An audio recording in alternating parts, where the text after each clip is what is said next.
ఆయన ఒక ఎత్తు అయితే ఆయన పక్కన ఒకడు ఉన్నాడు అదే రోజు మీటింగ్ లో మీరు చూస్తే అరవ శ్రీధర్. వీడు ఇంకా రెచ్చిపోయి డిక్లరేషన్ గురించి నోటికి వచ్చినట్టు వాగాడు. ఈరోజు ఏమైంది? దేవుడు చాచి పెట్టి కొడితే గింగిరాలు తిరుగుతూ వచ్చి పడ్డారు. ఆడవాళ్ళ జీవితాలని నాశనం చేసే వీళ్ళు, ఆడవాళ్ళకి అబార్షన్లు చేసి వాళ్ళని రోడ్డు మీద పడేసిన వీళ్ళు, సనాతన ధర్ములు, వీళ్ళు జగన్మోహన్ రెడ్డి గారి గురించి మాట్లాడే వ్యక్తులు అని అడుగుతున్నా. ఎంత సిగ్గుచాటో ఒకసారి ఆలోచించండి. ఈరోజు నిజంగా వీళ్ళు హిందువులైతే చంద్రబాబు నాయుడు, పవన్ కళ్యాణ్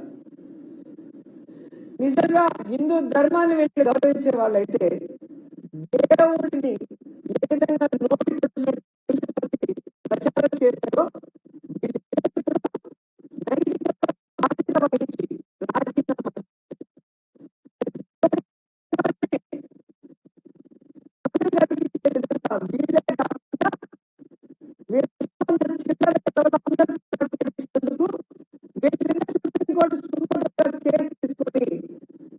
శిక్షించే